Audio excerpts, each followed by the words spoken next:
Bueno, doncs ja us doneu per benvinguts. Bueno, el senyor Parrondo, el Javier, és llicenciat en Dret per la Universitat Carlos III de Madrid i màster en Dret Constitucional i Ciències Polítiques pel Centre d'Estudis Polítics i Constitucionals. Va ingressar a la carrera diplomàtica el 2004 i ha estat destinat a les ambaixades d'Espanya a Afganistan, Vietnam i a Tailàndia, al Consolat d'Espanya a Jerusalem i a la representació permanent davant de les Nacions Unides a Ginebra. A Madrid ha treballat al gabinet del secretari d'Estat d'Afers Exteriors i per a Iberoamèrica i a la Subdirecció General del Pròxim Orient. També ha estat responsable del Departament de Cooperació amb el Món Àrab i Àsia, a l'Agència Espanyola de Cooperació Internacional per al Desenvolupament, AECID. I des del novembre del 2019 és director general de la Casa Àsia i governador d'Espanya a ASEF, Àsia Europa Fundació.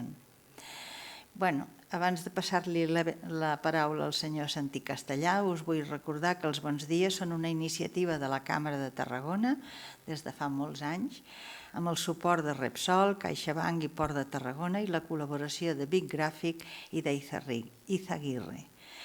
Santi, tens la paraula. Moltes gràcies, Laura. Un luxe la jornada d'avui. El dilluns l'empresa Delotte va presentar a Mont-roig el projecte inversor al voltant de les bateries tan important pel territori i avui podem comptar amb Javier Parrondo, uno de los diplomáticos jóvenes y que ha tenido más responsabilidades y seguramente con una carrera muy prometedora de futuro, que además se ha implicado mucho con Tarragona.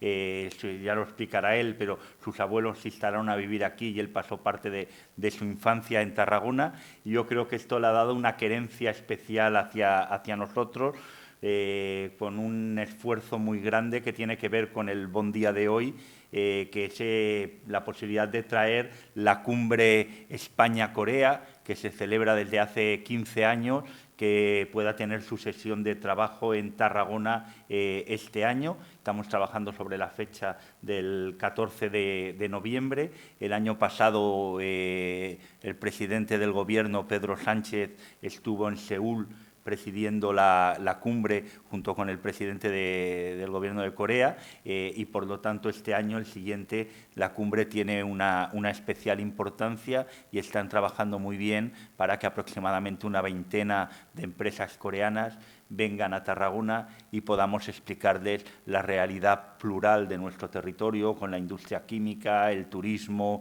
el puerto, la universidad, el desarrollo del sector de las nuevas tecnologías, el espacio de la salud y, por lo tanto, que conozcan esta realidad también rica gastronómicamente, enológicamente, de patrimonio y podamos hacer de una palanca de atracción de empresas e inversiones.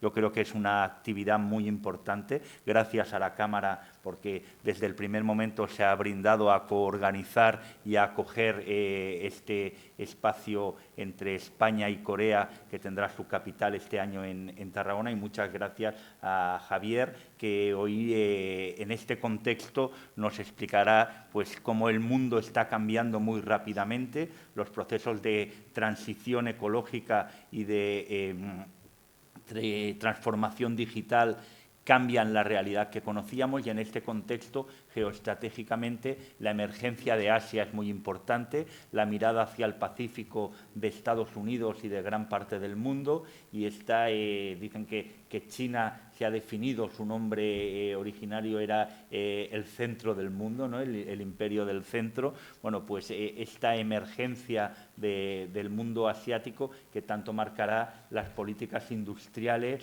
y las políticas comerciales de esta Europa que se mueve en esta idea de tener una estrategia más global que la que habitualmente había tenido. Pero todo esto nos lo explicará y, de nuevo, muchas gracias, Javier, muchas gracias a Casa Asia y tienes tú la palabra con permiso de la presidencia. Muchas gracias, Laura. Gracias, presidenta. Gracias, Santiago, subdelegado.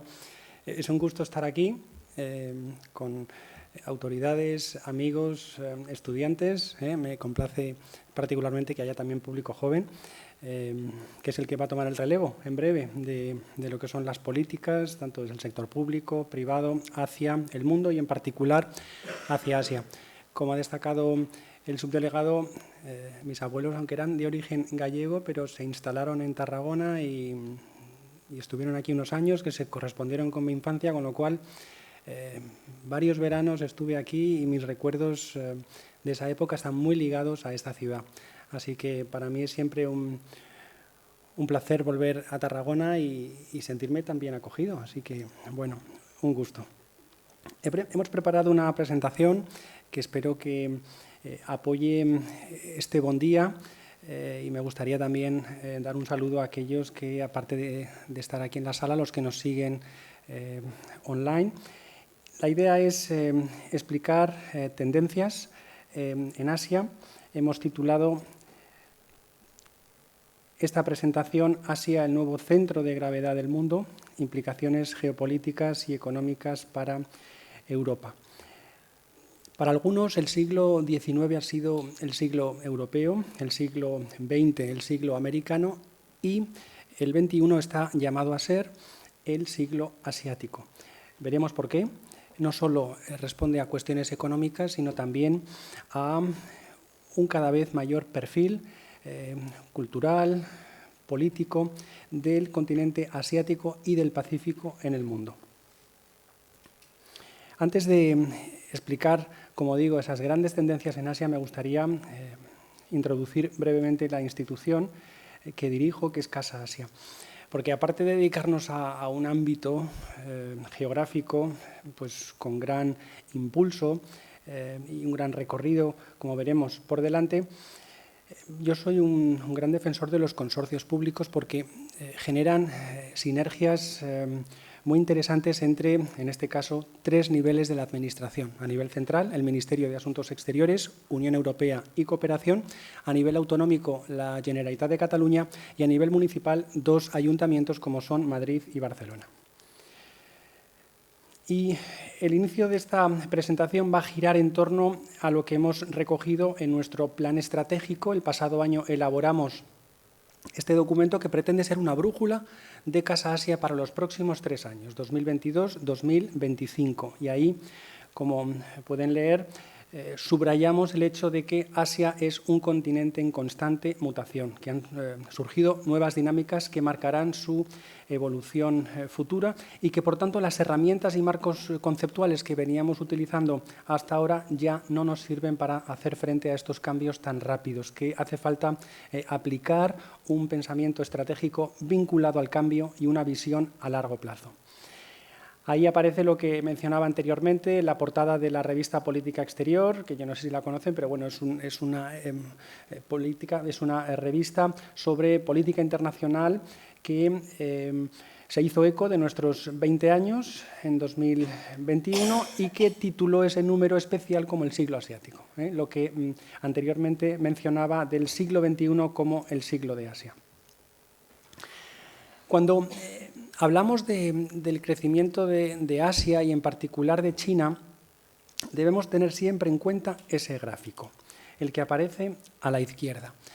A pesar de que muchos creen que Asia, e insisto, particularmente China y más recientemente la India, son recién llegados al crecimiento económico, vemos que desde el año 1000 hasta prácticamente el inicio de la Revolución Industrial, 1800, India y China copaban el grueso del comercio internacional. Es decir, que lo que ha sido el desarrollo de Occidente en términos históricos a largo plazo es una anomalía, es una excepción.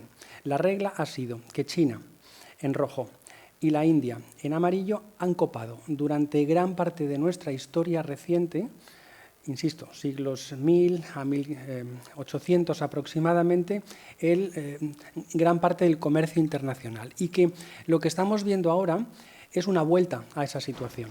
Es una corrección de lo que ellos consideran una anomalía, que es ese desarrollo extraordinario de Occidente muy vinculado a la revolución industrial.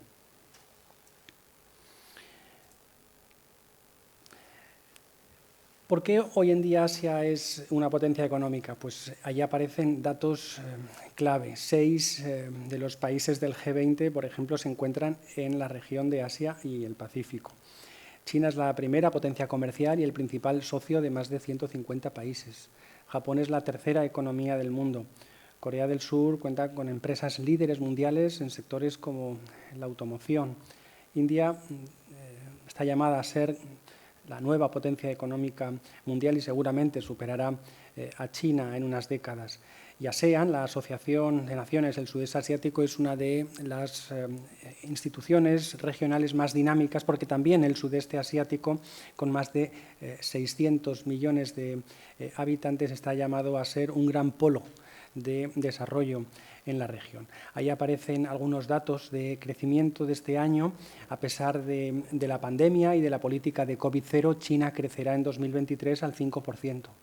Corea del Sur, 1,5%, Japón al 3,2%, Indonesia 4,8%, en fin, son cifras que superan claramente las europeas. Pero este ascenso económico no está exento de algunos retos, de riesgos. En primer lugar, la falta de cooperación entre las grandes potencias, sobre todo Estados Unidos y China, ¿no? Hay un riesgo de lo que se llama decoupling, de que se creen dos sistemas económicos desconectados y de que esa guerra comercial se traslade al ámbito político y llegue incluso a un enfrentamiento de naturaleza militar. En segundo lugar, los conflictos regionales que todavía existen en Asia. Destacaríamos, por ejemplo, el enfrentamiento entre las dos Coreas. Hay ahí un grave riesgo de inestabilidad en la península coreana, el mar del sur de China. En tercer lugar, la política de doble circulación interna internacional de Xi Jinping, que vislumbra que China va a ser cada vez un país más autosuficiente, que va a tratar de limitar sus importaciones porque entienden que también eso es un riesgo sistémico para su economía. El déficit comercial histórico que Europa en particular tiene con Asia, una balanza comercial muy desequilibrada. Y por último, otros problemas compartidos, cambio climático, el tema de las pandemias, etc. Y, en nuestra opinión, ¿cuál es la clave del desarrollo económico que ha tenido Asia en los últimos años? En gran medida por su apuesta por la innovación, el I+D. Corea del Sur está considerado hoy en día el país más innovador de toda la región y el sexto del mundo. Los resultados están muy por encima de la UE. El rendimiento ha aumentado desde 2015 y en particular desde 2021. Los puntos fuertes son las solicitudes de patentes de propiedad intelectual y la inversión. En ese gráfico aparece en azul los niveles de apuesta por la innovación, la I+D en Europa, en la Unión Europea, y cómo en algunos casos Corea del Sur está por encima. Abajo tenemos el caso de Japón y, por último, el caso de China. Japón es considerado hoy otra de las potencias innovadoras del continente, siendo un referente a nivel mundial en materia de inversión e I+D. Igualmente, el rendimiento es inferior a la media de la UE y no ha aumentado desde 2015. Sin embargo, sus puntos fuertes siguen siendo la apuesta por la educación superior, la excelencia en la educación superior y el gasto en I+D de las empresas. Y, por último, China, que también en los últimos años se ha situado como uno de los mayores creadores de tecnología, siendo el conocimiento aplicado y la tecnología uno de sus mayores instrumentos de innovación. El rendimiento de China está por encima de la media de la Unión Europea. Y, por último, sus puntos fuertes son el gasto en I+D empresarial, solicitudes de marca y solicitudes de diseños.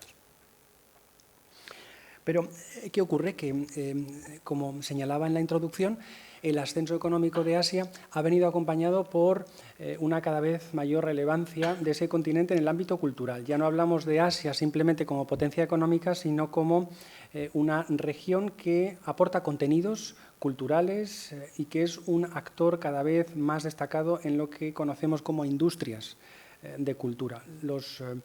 Y efectivamente, a través de movimientos como el J-pop, el K-pop, manga, etcétera, bueno, pues Asia empieza a ser influyente en Occidente y el resto del continente, por supuesto, asiático, y se convierte en una superpotencia cultural. La que denominamos ola coreana, Hallyu, atrae cada vez a un mayor número de, sobre todo, jóvenes. Y, por último, la importancia de la gastronomía. También se ha intensificado en los últimos años con una presencia destacable y en aumento de restaurantes asiáticos en España. Y aquí lo vemos en nuestras carteleras, cada vez, por ejemplo, hay más películas asiáticas. Eso era impensable hace años y hoy ver una película coreana está normalizado. Bueno, pues lo que queremos aquí destacar es precisamente que Asia es una potencia económica, pero también cada vez una potencia cultural. Y en el primer punto que aparece ahí, los movimientos culturales procedentes de Asia demuestran que la globalización, más que una homogeneización cultural, es un proceso de hibridación, es un proceso de diálogo entre culturas. Otro elemento importante a la hora de analizar esas grandes tendencias en Asia es la estrategia de la Unión Europea para la región. Y aquí hay un cambio de paradigma. Ya no se habla de Asia-Pacífico, sino se habla del Indo-Pacífico. La emergencia de este concepto supone volver a conectar dos grandes masas oceánicas como son el Índico por un lado y el Pacífico por otro. Y supone una aproximación, ahí lo destacamos, más holística a la región. Este nuevo marco implica cambio de perspectivas para muchos estados asiáticos, iniciativas regionales, ante un contexto internacional que se ha transformado más allá de los parámetros bajo los cuales fue creado.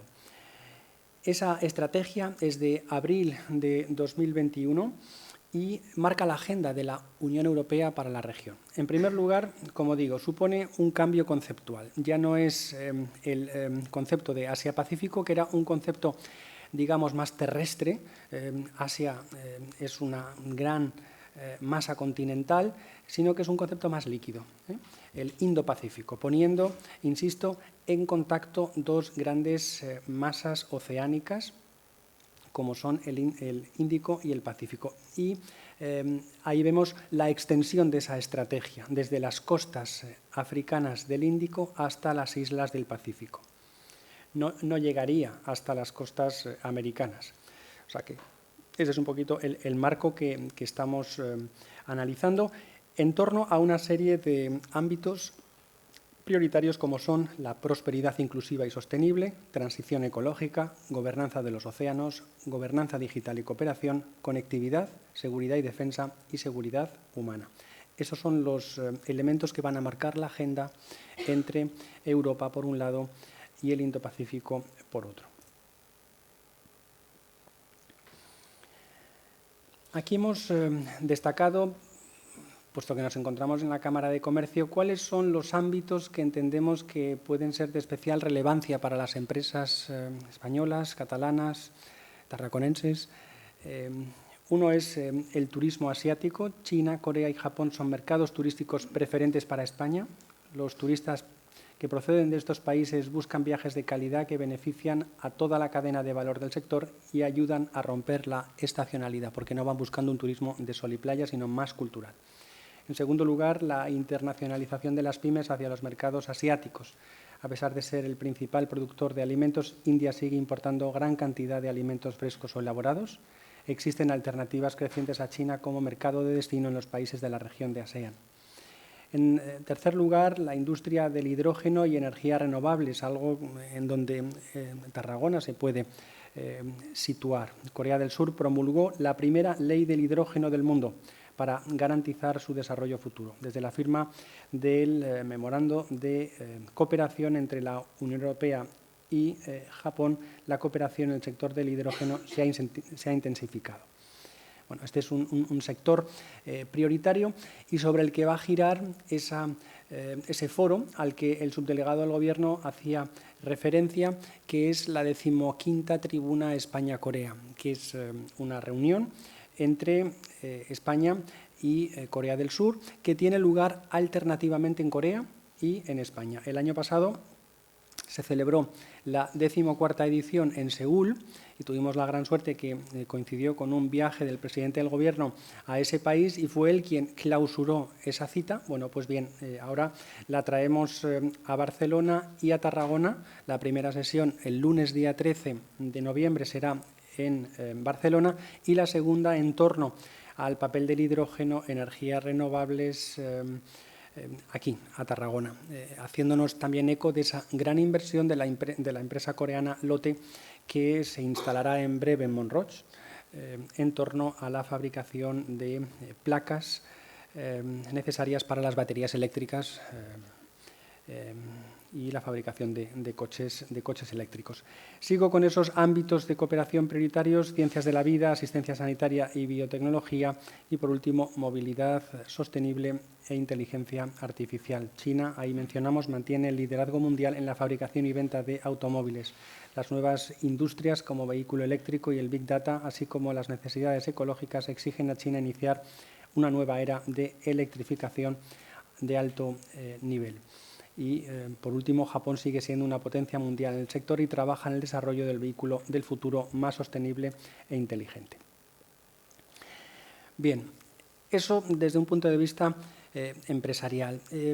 ¿Cuáles han sido los instrumentos que han acompañado esa intensificación de relaciones económicas entre la Unión Europea y China? Bueno, pues en primer lugar, los acuerdos de libre comercio, que han sido grandes motores del desarrollo del comercio entre la Unión Europea, por un lado, y los países con los que ya hay firmados este tipo de acuerdos, como es el caso de Corea del Sur en 2011, Singapur 2019, Vietnam 2020 y el más reciente, que es el de Nueva Zelanda. Ahí no lo hemos puesto porque esto se ha firmado hace una semana y vendrán, esperamos en el futuro, otros procesos, otras firmas de acuerdos de libre comercio con Australia, Filipinas, Indonesia o India.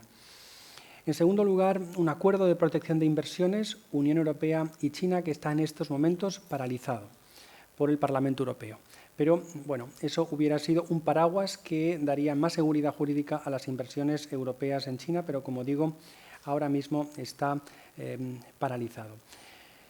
En tercer lugar, el famoso RCEP, no sé si lo han escuchado, en inglés es el Regional Comprehensive Economic Partnership, que es el mayor acuerdo de libre comercio del mundo y que lo firman los 10 países de ASEAN, la Asociación de Naciones del Sudeste Asiático, China, Japón, Corea del Sur, Australia y Nueva Zelanda, y supone una mayor integración económica entre los países de la región, lo que va a suponer, de alguna manera, mayores barreras a la entrada de empresas europeas, en particular españolas.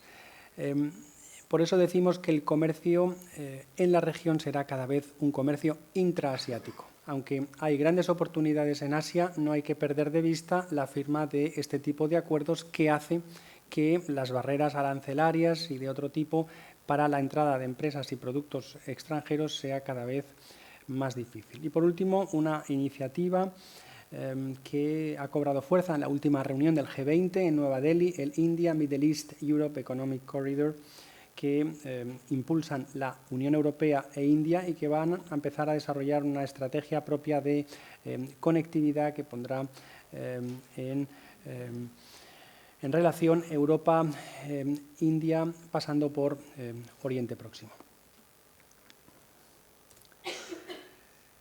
Bueno, aquí esta sería la última diapositiva de mi presentación, que pongo a disposición del Ayuntamiento de Tarragona, porque la experiencia con Barcelona ha ido muy bien. Barcelona es el primer municipio en España que cuenta con una estrategia para Asia. Desde el consistorio se aprobó hace 3 años un primer plan de relaciones internacionales y sobre esa base hemos elaborado desde Casa Asia una estrategia para la región. ¿Y qué hemos hecho? Hemos realizado un mapeo de todas las instituciones que tienen relaciones con Asia. Esto ha ido más allá del municipio de Barcelona, ha incluido al puerto, ha incluido al propio aeropuerto del Prat y a otros actores dentro del ayuntamiento que tienen relaciones con el continente, por ejemplo, Barcelona Activa, el propio Departamento de Relaciones Internacionales. Hemos hecho ese mapeo En tercer lugar, hemos identificado acciones prioritarias en las que una ciudad como Barcelona tiene un valor añadido. En definitiva, hemos hecho esa radiografía y hemos identificado tendencias donde la ciudad podría encajar. Se han incluido ahí los hermanamientos que tiene Barcelona con ciudades en Asia. Es un estudio que hemos realizado desde el Departamento de Economía y Empresa que dirige Amadeo Gensana, que me acompaña. Él podrá dar, si hubiera necesidad de aclarar algún punto, más información, pero pongo esto sobre la mesa porque hay que reconocer que en España Asia, digamos que no tiene el empuje suficiente si no hay tractores. En nuestro país hay una tendencia natural a proyectarnos hacia el norte de África, Europa, por supuesto, porque es nuestro marco de referencia, Iberoamérica, por los lazos que tenemos históricos, pero en el caso de Asia hacen falta tractores. De lo contrario, es una región que se considera muy lejana y que a veces da un poco de vértigo. Y yo siempre digo que en un mundo tan globalizado ya no hay zonas naturales de proyección, ya las oportunidades existen allí donde se buscan. Y no perdamos de vista algo que a veces se nos olvida, que Europa y Asia formamos parte de una misma masa continental, que desde Madrid podríamos ir en tren a Pekín. No se nos pasa por la cabeza. Bueno, a nivel de mercancías sí que existe un tren que además está funcionando bien, pero no perdamos de vista que Europa y Asia forman parte de una misma masa continental que es Eurasia, y eso genera enormes posibilidades, sobre todo a nivel de conectividad. Y bueno, pues aquí acabaría. Ha sido una visión rápida, pero tanto Amadeo como yo pues quedamos, estamos a su disposición para cualquier pregunta y en todo caso nos veremos de nuevo los días 13 y 14 de este mes, o sea, en 3 semanas. Aquí vendremos con una delegación, como decía anteriormente, coreana. Esto es en el marco del Foro España-Corea, que se suscribe a partir de una relación que existe entre Casa Asia y la contraparte coreana, que es la Korea Foundation, que es una gran institución que promueve la cultura de Corea en el exterior y que se ha demostrado como un gran dinamizador de las relaciones bilaterales. Pues bien, aprovechemos todos la oportunidad de que contaremos aquí en breve con esta delegación coreana para crear oportunidades de comercio, fortalecer relaciones bilaterales. Lo comentábamos anteriormente con la presidenta. Corea y España son países que han tenido una historia muy similar. Para empezar, ambos son penínsulas, España y Corea. Hemos tenido un régimen dictatorial durante varias décadas. Hemos iniciado y concluido con éxito un proceso de transición a la democracia, y a raíz de ahí hemos tenido un extraordinario desarrollo económico. Así que nuestras historias se parecen y después ustedes lo comprobarán si hay oportunidad de tener algún contacto con la delegación coreana. El carácter coreano es parecido al español, es un carácter muy abierto, acogedor. Y bueno, pues yo creo que, como decíamos anteriormente, a través del cine, su gastronomía y demás, ya estamos habituados a conocer Corea a través de otras vías. Ahora es la vía de la sociedad civil. Este es un foro de la sociedad civil, porque ¿a qué nos dedicamos en Casa Asia? A la diplomacia pública. Entendemos que hoy en día la diplomacia no va solo por la vía de gobierno a gobierno, sino que tiene múltiples canales. Y en el concepto de diplomacia pública incluimos, por supuesto, a las empresas, que también son, de alguna manera, embajadores de nuestro país, incluimos al mundo académico, la universidad, incluimos a la sociedad civil. Y esto se concibió, el foro España-Corea se concibió como un foro de la sociedad civil. Pero aprovechando esa gran inversión de la empresa Lotte en Montroch, vamos a darle un cariz más económico. Así que, bueno, yo les invito a que se unan a esa jornada, tanto a la sesión en Foment del Treball en Barcelona, que girará más en torno a la geopolítica del Indo-Pacífico que he mencionado anteriormente, y a la sesión de Tarragona, que será en esta misma sala. Gracias de nuevo, Laura, presidenta, por cedernos este espacio.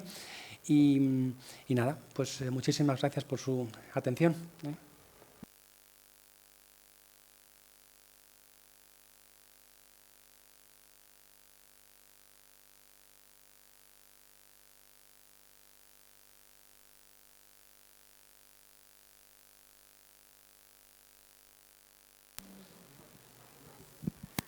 Sí, buenos días, Javier. Mi nombre es Joan Basora, represento al puerto de Tarragona. En primer lugar, pues ponerme a vuestra disposición y mostrar el máximo interés en participar en esta cumbre que vais a celebrar ahora en noviembre, en todos los sentidos. Primero, porque quieras que no, las apuestas por hidrógeno, por el hidrógeno, o las apuestas por las energías renovables, estamos en el mismo camino, por lo que también podemos aportar alguna experiencia.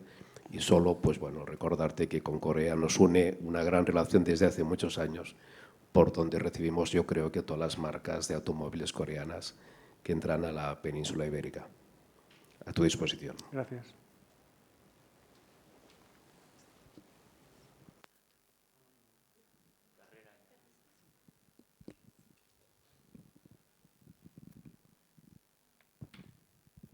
Sí, gràcies. Sí, està obert, no? Sí. Frederic Torruella, del Colegio de Advocats de Tarragona. En castellano prefiere, tal vez, ¿no? Bueno, señor Parrondo, créame que todos consideramos extraordinariamente interesante lo que ha dicho. No solamente por el cuadro que ha pintado de la actualidad, sino también por sus posibilidades futuras a corto plazo. Pero mire usted, yo, como soy de naturaleza no positivo, siempre pienso que todo va a salir mal, ¿no? Pero bueno, a veces no me equivoco, la realidad nos exige pensar así. Pienso que muchas veces lo futurible no llega a ser futuro, porque intereses, casi siempre económicos, dibujados de religión, de política, de lo que sea, se obstinan en dar la vuelta atrás. Y pienso que puede haber intereses de grupos de potencias o de alguna potencia a quien no interese todo esto que aparece tan claro. Por eso, las preguntas serían a docenas, pero sería como pedirle a usted que hablara sobre una bola de cristal que no tenemos ninguno de nosotros. Por eso voy a preguntarle algo que depende únicamente de la naturaleza y que si se produce podría afectarnos directamente a nosotros. Mire usted, aquí en Tarragona, en Cataluña, en la costa mediterránea tenemos grandes esperanzas en el corredor del Mediterráneo, como usted sabrá. Bueno, no solamente porque su realización y entrada en servicio posibilitará extraordinariamente nuestro comercio, la exportación de nuestras mercancías a Europa, sino también porque, naturalmente, los buques que lleguen de Asia, China quiere convertirse en la fábrica del mundo. Dicen, bueno, pues les resulta mucho más interesante recalar aquí que no dar la vuelta con sus buques a la península ibérica para ir a Rotterdam, a Hamburgo, mientras que en un tren de 1 kilómetro de longitud, estas mercancías depositadas en Tarragona, en Barcelona, llegan en 24 horas a cualquier lugar de Europa. Ahora bien, pienso que si el cambio climático se produce sus efectos con la rapidez que vemos actualmente, es posible, se habla de ello, que los hielos del Polo Norte desaparezcan. Y entonces, en algún sector de Asia, en Insulindia, en el sudeste asiático, incluso en el sur de la China, no, pero tal vez Japón, Corea o el norte de China piensen en que sería más interesante para ellos dar la vuelta por Bering y llevar sus mercancías directamente al norte de Europa.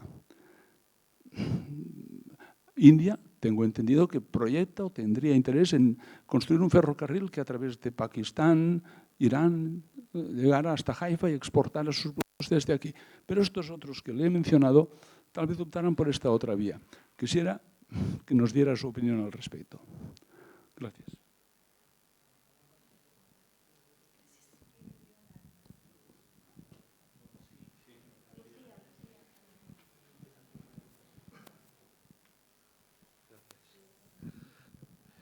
Bueno, más que... Hola, buenos días. Me llamo Paco Luengo y soy empresario de Tarragona y de España y del mundo. Lo digo así porque a colación de tu expresión en la que sirven y faltan motores o son los motores los que nos desplazan fuera de nuestras fronteras, tenemos todas las herramientas y además de muy alto nivel que se llaman nuestras multinacionales. Yo aterricé en el 2010, bueno, ya en el 2004 empecé mis andanzas en Argelia y en el 2010 empecé en Australia, a raíz de que Técnicas Reunidas hacía una gran desaladora, la desaladora más grande del mundo, por ahora todavía es así, y eso arrastró a una serie de empresarios como yo que vimos la oportunidad de implantarnos, en este caso yo, en Perth. Aparte de ser, yo creo que fui de los pocos y de ser miembro de la Cámara de Comercio de Western Australia, como español. Hay otras cámaras de comercios, como bien sabes, pero yo creo que, en fin, empecé con estas relaciones sindicales y con las cámaras de comercio que me parecen que hicieron allí, por lo menos los anglosajones, hacen una labor excepcional de conexión con la sociedad civil, empresarial, para desarrollar tus propios proyectos. Yo me identifiqué un poco en temas de recursos humanos, de intentar llevar personal para allá y bueno, tuve no solo con Técnicas Reunidas, sino con la Water Corporation, Telvent, que era de Abengoa, empecé a desarrollarme a través de esos motores y a través de proyectos que eran empresas españolas que iban a... Lo único comentar, bueno, de ahí pasé a Yakarta, que estuve 1 año y medio también en Indonesia, que me pareció... Es un país maravilloso, con un potencial que hoy se está viendo.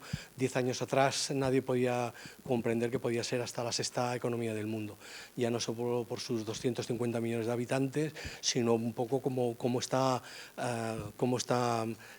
englobado todo, ¿no?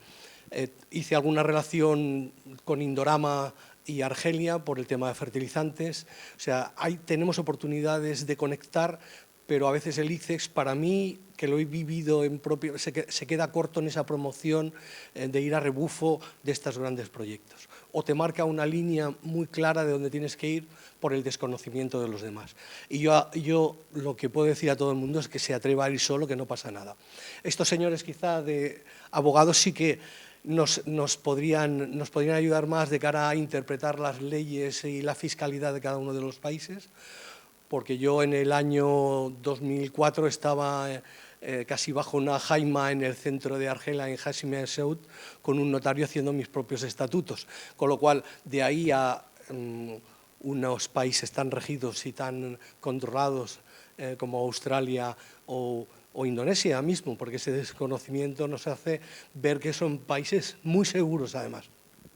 Entonces, nada, solo decir que es muy acertado, pero nos falta esa conexión, a tener esa información para poder desarrollarnos más. También hice con China y para precisamente la Costa Dorada, con turoperadores chinos y a través de Argelia, por una cuota que parece extraño, pero existen cuotas chinas para países con repúblicas que son afines a ellos, que son una serie de porcentajes de turistas que van a... Y con la Costa Dorada y Argelia hice un producto para China y me fui a venderlo allí con los turoperadores. O sea que he tenido una conexión con Asia muy directa. Solo dejarlo ahí, nada más. Javier, gracias. No es tanto una pregunta, sino también es al revés, ¿no? Para poder fortalecer estas relaciones, como decía nuestro compañero Joan Basora, con el que he trabajado muchos años en el puerto. Realmente el territorio pues, tiene estos lazos, pero nos ha parecido muy interesante este estudio de esta estrategia a seguir en el futuro en nuestro territorio, no tan solo a nivel industrial, a nivel económico, sino también a nivel turístico, que creemos que Tarragona tiene este valor añadido que también podría ofrecer a este mercado. Así que ofrecernos que yo creo que con el Ayuntamiento, también en colaboración con el puerto y con la Cámara, deberíamos explorar pues, este estudio, esta estrategia para reforzar y para saber realmente cuál ha de ser estos pilares en el futuro de relación de nuestro territorio con Asia. Así que gracias, Javier. También, Javier, muchas gracias. Yo creo que la oportunidad del día 14 de hacer un antes y un después en Tarragona con las relaciones con Corea, con la capacidad de hacer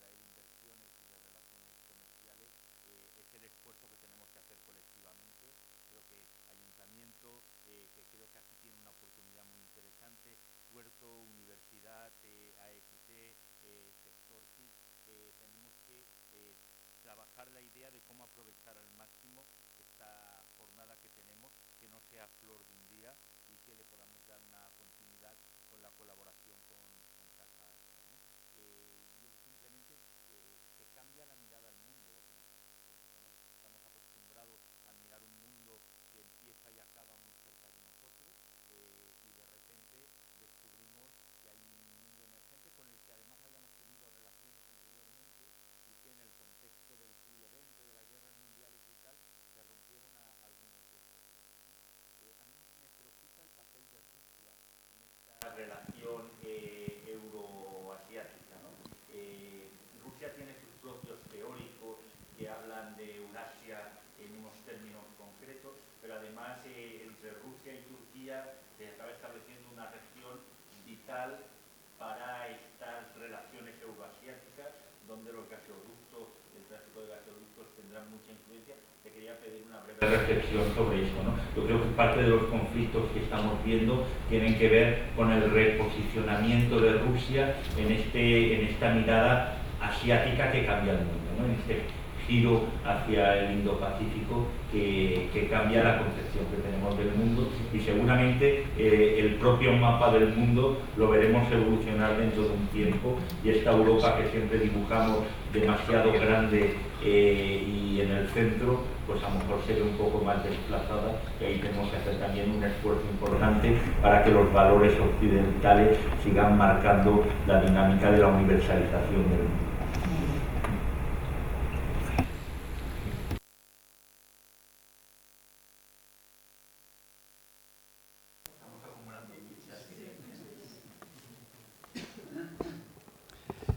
Bueno, empiezo por recoger el guante de la concejala y ponerme a disposición de todas las instituciones que pudieran estar interesadas en una estrategia de este tipo.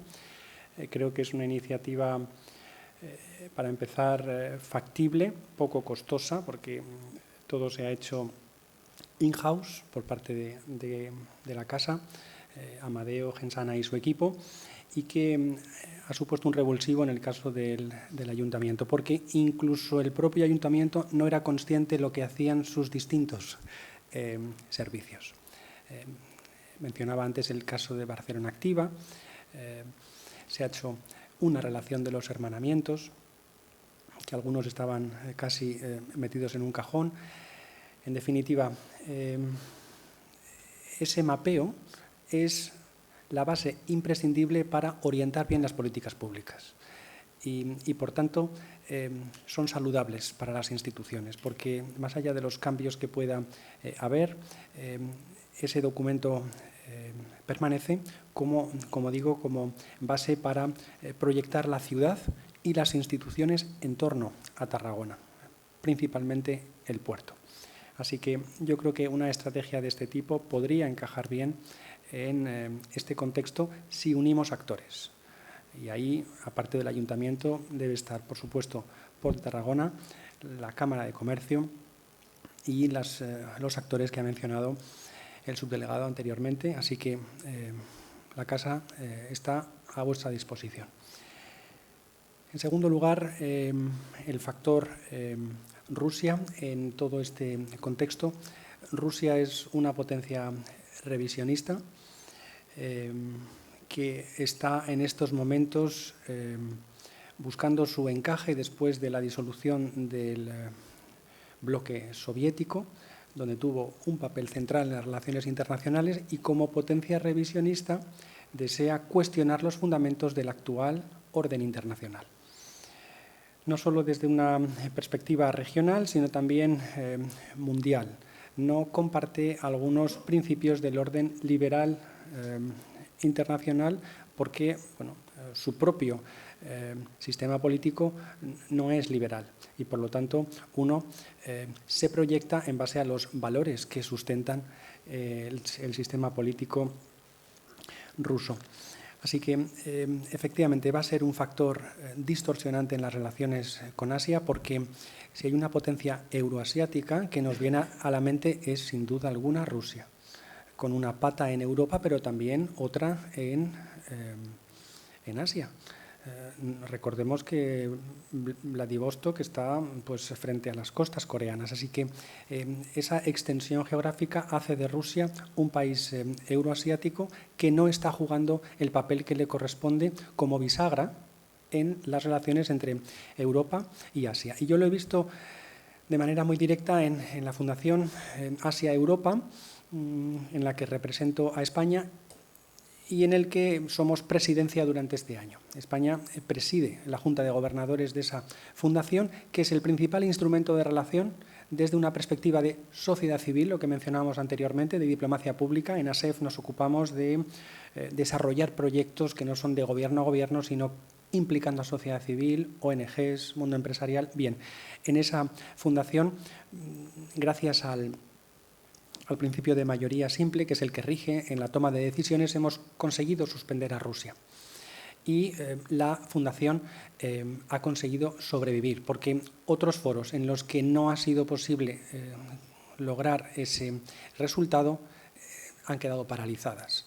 Y me refiero al proceso ASEM. El proceso ASEM con M, Asia Europe Meeting, es el paraguas que da cobertura a ASEF, que es su brazo ejecutor. Y tenemos ahora la paradoja de que el brazo ejecutor funciona sin que el paraguas que le da cobertura, que es ASEM, está paralizado. ¿Por qué? Porque ASEM, que tiene como principio rector el de la unanimidad, no ha sido capaz de suspender a Rusia o expulsarla de ese contexto y, por lo tanto, ha quedado paralizado. Así que hay un riesgo de que el factor ruso interfiera en las relaciones con Asia y, en particular, con China y la India. China claramente ha hecho suya la narrativa rusa en la guerra de Ucrania y también, en algunos aspectos, es una potencia revisionista, pero pretende revisar los organismos internacionales actualmente existentes desde dentro. Naciones Unidas, Fondo Monetario Internacional, Banco Mundial, no pretende crear, salvo excepciones muy concretas, estructuras paralelas. Y eso es una garantía de que al menos China va a formar parte del orden mundial sin, como digo, crear instituciones que cuestionen las existentes, sobre todo el sistema de Naciones Unidas, pero está tratando de cambiar la evolución de esas instituciones con una narrativa propia.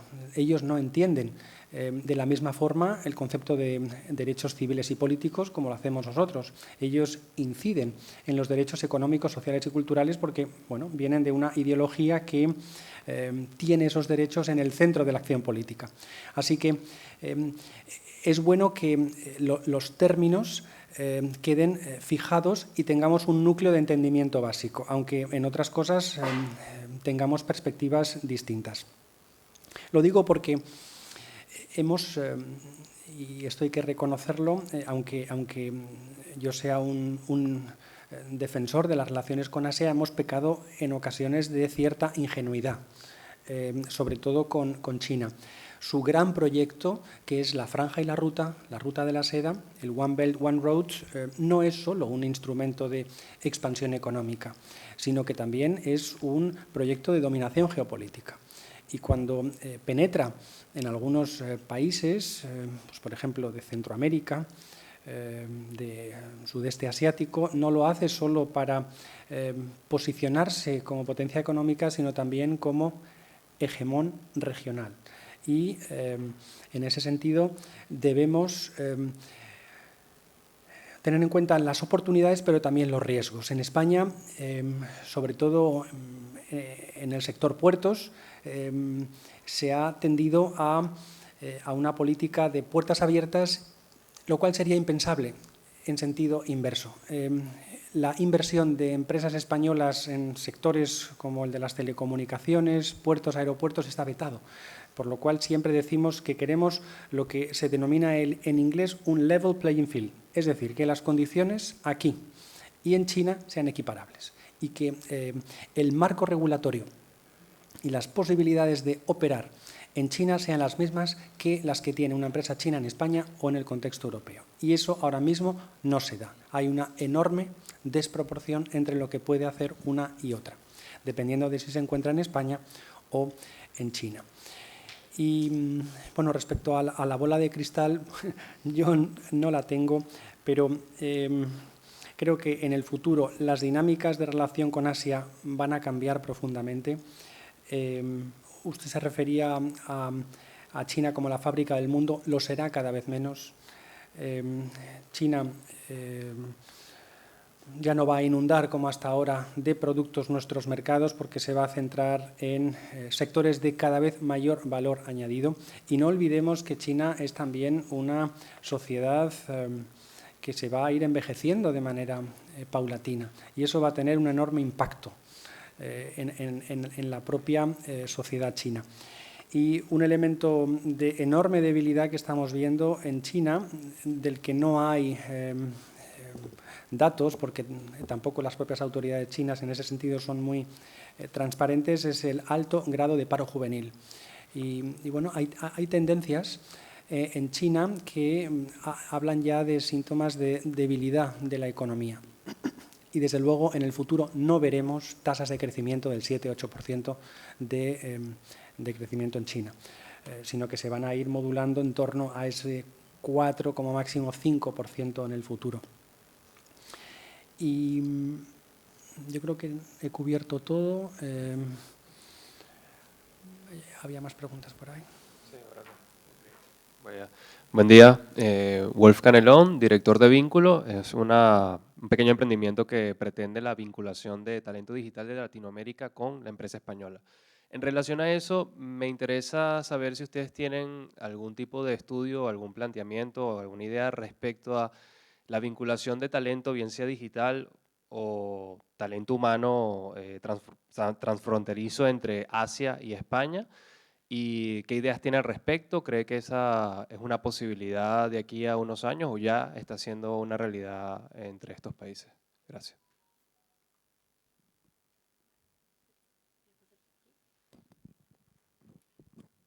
Muy buenos días, Javier. Un auténtico placer escucharte.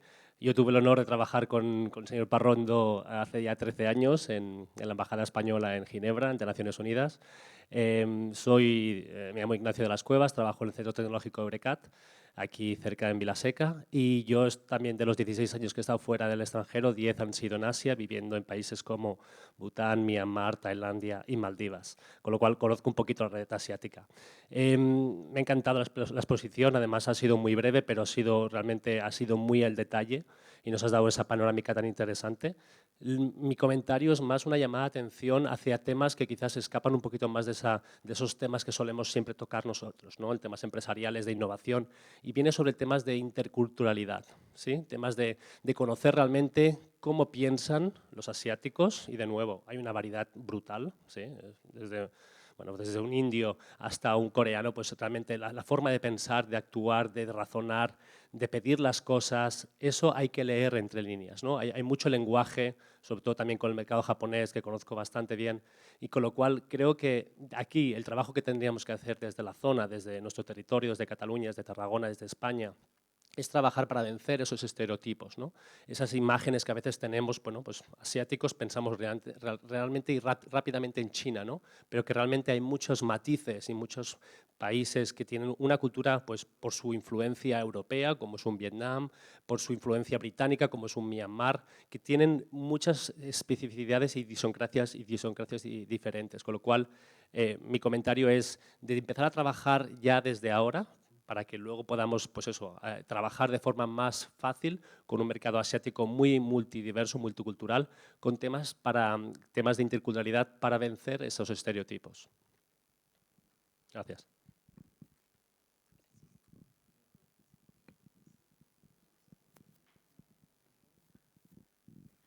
Hola, buenos días. Gracias, Javier, por la ponencia. Mi intervención es más una reflexión y también un par de preguntas.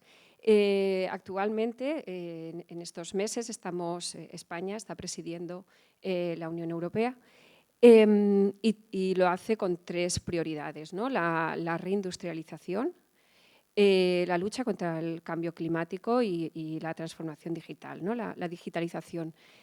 ¿Cómo crees que casan estas prioridades con la apertura o más apertura a mercados asiáticos, ¿no? Teniendo en cuenta que muchas veces, bueno, para reindustrializarnos, por ejemplo, China es una competencia importante o Corea también lo es.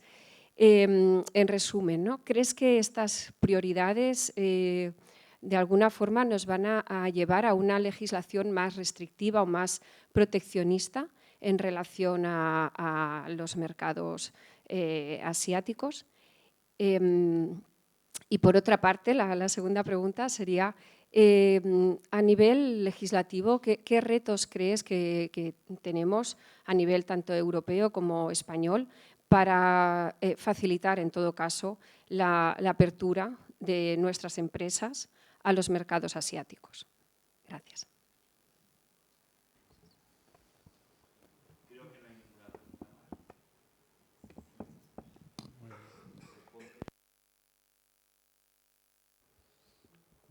A lo mejor, Amadeo, si tú quieres complementar algo más de lo que diga.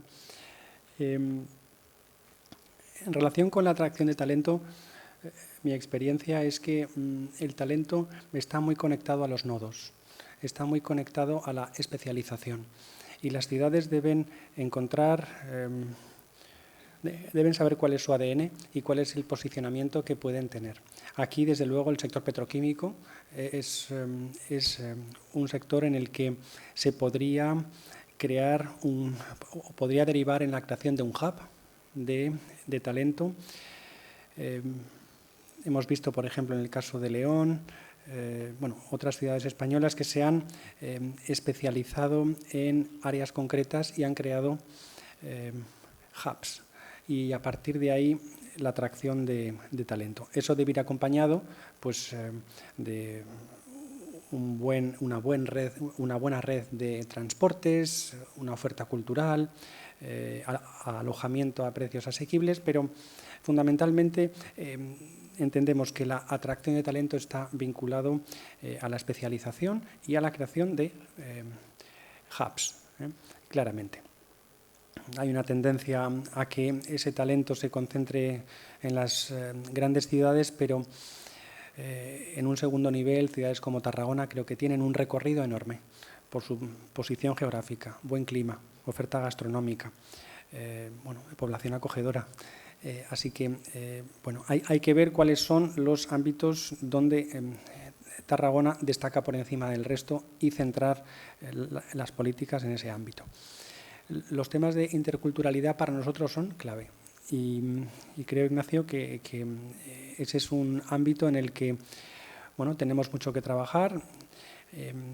España, es cierto, es un país acogedor, es un país donde yo en general entiendo que el migrante se encuentra cómodo, pero eso no nos debe llevar a la complacencia.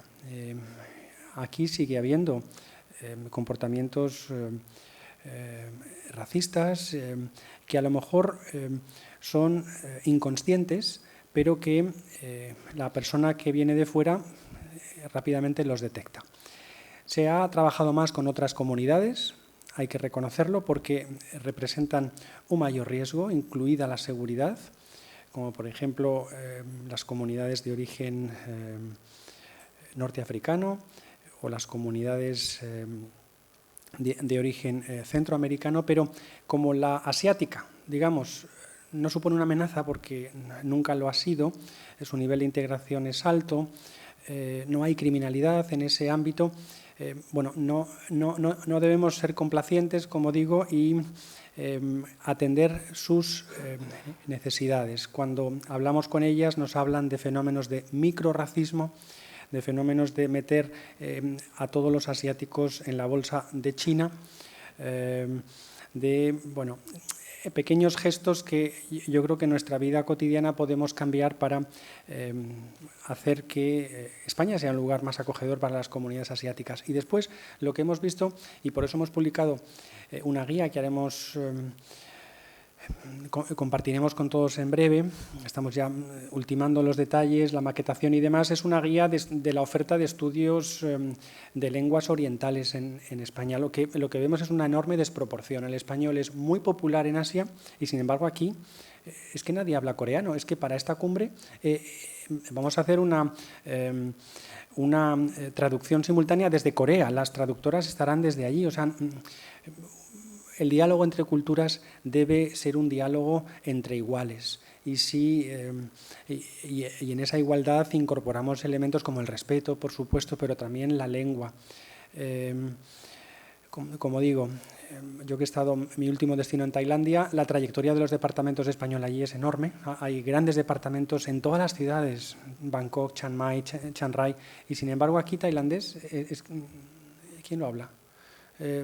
Bueno, tú, porque has estado en la región y seguro que también hablarás birmano, pero realmente, pero es que diría incluso que los que se llaman así expertos en la zona no hablan la lengua de la región. Entonces, para mí, un sinólogo debe ser una persona que domine el chino, una persona pues que es experta en India, debe tener conocimientos de hindi o de alguna otra lengua. Entonces, bueno, ese estudio muestra el mapa de las lenguas orientales y vemos que hay esa desproporción. Y por último, pues también hemos publicado en colaboración con la Universidad Rey Juan Carlos otra guía sobre estudios asiáticos que vemos cómo los estudios orientales están ya consolidados en España, pero muy vinculados a la sinología. Hay que ir más allá de los estudios de China o Asia Oriental y atender otras regiones que aquí por parte de las universidades españolas están desatendidas, como pues, el subcontinente indio, sudeste asiático, el Pacífico. No hay estudios de Filipinas en España, no hay cátedras de estudios filipinos, a pesar de toda la presencia histórica. Entonces, esas pequeñas anomalías yo creo que hay que corregirlas. Y por último,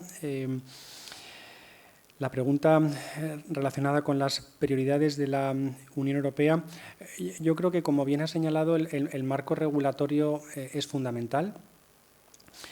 Europa se define a veces como una superpotencia normativa y los estándares que se marcan en Europa a veces se replican en otras zonas del mundo, incluida Asia. Entonces somos un gran poder normativo. Y yo creo que ahí está la fortaleza de la Unión Europea, que establece reglas para todo el continente, para los 27 miembros y los que se puedan incorporar en el futuro. Entonces, en el futuro yo creo que veremos consumidores cada vez más exigentes que quieran conocer la trazabilidad, por ejemplo, de los productos, que incorporen elementos o que exijan la incorporación de elementos de respeto medioambiental y también a los derechos humanos y en particular a los derechos de los trabajadores. Así que en ese marco me parece que es donde hay que incidir y que a veces está suponiendo una fuente de conflicto en nuestras relaciones con Asia. Por ejemplo, la prohibición del aceite de palma con Malasia ha sido prácticamente una declaración de guerra. Pero la Unión Europea se ha mantenido firme porque entendemos que ese aceite pues, provoca grandes efectos contaminantes allí donde tiene un efecto sobre el medio ambiente de la región. Así que, aunque sean, como decimos en el argot diplomático, irritantes en la relación, pero la Unión Europea debe tener un marco regulatorio que los países que quieran comerciar con ese gran bloque regional respeten. Y, Amadeo, si tú quieres complementar algún tema.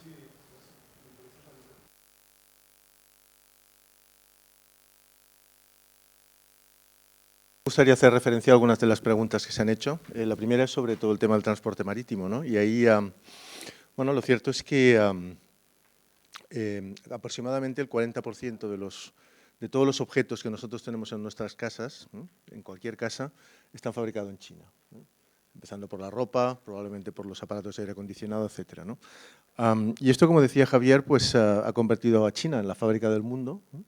Pero en los próximos años vamos a ver efectivamente cómo pues ya las empresas están pensando en una estrategia de China más uno, por ejemplo, que es bastante fácil, es bastante común, y cómo pues, otros países, especialmente del sudeste asiático y de India también, empiezan a captar esas inversiones productivas y empiezan a producir allí, ¿no? Por ejemplo, pues, algunos de los productos de Apple que hasta ahora se fabricaban 100% en China, ahora se están empezando a fabricar en Vietnam y se están empezando a fabricar también en India.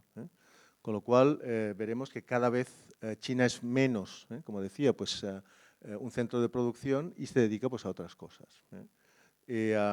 Con lo cual, bueno, pues eso yo creo que es una tendencia. De hecho, China, por ejemplo, pues es el primer cliente del puerto de Barcelona, caso que conocemos muy bien, porque con este estudio pues, hemos trabajado con ellos, ¿no? Pero estamos viendo también pues, un aumento de las importaciones de estos dos países, especialmente, como digo, del sudeste asiático, ¿no? Y en cuanto pues, bueno, a las rutas, pues ahí no tenemos una bola de cristal, ¿no? Sí que es cierto que tengo entendido que en algunos meses del año la ruta del norte, la ruta del polo, pues sí que está abierta y es posible que, ¿no? que bueno, pues esto siga aumentando el número de meses en los que es posible, ¿no? Pero eso no quiere decir que los puertos del Mediterráneo no sean competitivos, ni mucho menos. Es cierto que se tarda 3 días más y 3 días más de ida y de vuelta para ir al puerto de Rotterdam en el norte. Pero también es cierto pues, que especialmente los chinos pues, tienen ya mucha tradición en ir para ahí, ¿no? Por esa ruta, y por lo tanto pues, lo que tenemos que hacer obviamente pues, es acabar el corredor mediterráneo y hacer que al menos para todo el hinterland, yo diría que hasta no toda Europa, pero sí una gran parte de Europa, pues nosotros podamos ser competitivos, porque en eso se basa un poco nuestro futuro, ¿no? Lo que sí que está claro es que Asia va a ser o va a seguir siendo de alguna manera, pues, si no China, también los otros países, la gran fábrica del mundo. Y eso pues, va a ser difícil de cambiar, ¿no? Eso en primer lugar. Y con respecto a la legislación, que es la segunda pregunta a la que quería referirme, pues bueno, con aquellos países con los que nosotros compartimos, ¿no? Quizá más valores, va a ser más sencillo trabajar en el futuro. Es muy sencillo trabajar con Japón, con Corea del Sur, con Singapur, con otros países del sudeste asiático, va a ser. Y con China pues vamos a tener efectivamente más dificultades, ¿no? Lo estamos viendo, por ejemplo, ahora mismo pues la Unión Europea ha iniciado pues una investigación para todo el tema de los coches eléctricos, para ver si el gobierno chino está haciendo algún tipo de dumping y está subvencionando a las empresas, porque muchas de ellas son públicas, ¿no? Y en otros sectores, especialmente para los temas de inversión, pues quizá vaya a haber más barreras, porque bueno, pues ambas partes lo que están buscando es una autonomía estratégica, ¿no? Esto no quiere decir que vaya a afectar a todos los sectores. Por ejemplo, con China está yendo muy bien todo lo que es el tema de e-commerce.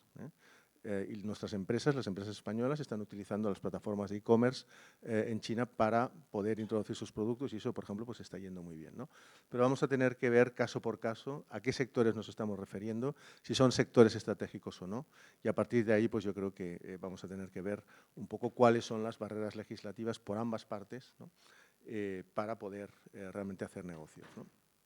Y una tercera referencia que no he hecho es India, ¿no? Creo que se ha hablado muy poco de India, pero India ahora mismo, el viernes teníamos el Consejo Económico de Casa Asia, el viernes pasado, y se habló también mucho de India como la nueva estrella emergente en Asia, y creo que realmente tanto las tasas de crecimiento, que están por encima del 7% el año pasado, ¿no?, como las oportunidades, porque básicamente pues es un país en el que hay todo por hacer.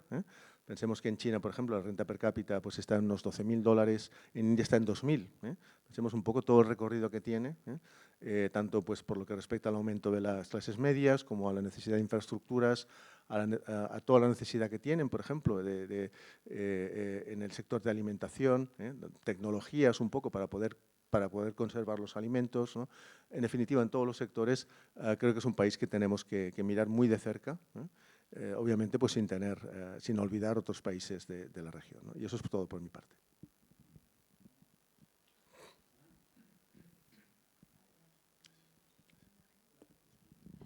Bé, doncs moltíssimes gràcies a tots els assistents, moltíssimes gràcies Javier, i sobretot al Santi per compartir aquest bon dia a la subdelegació amb la Càmera de Comerç. Ha sigut un plaer. Y bueno, ya hasta el día de la cumbre nos volveremos a ver, ¿no? Sí, será un éxito.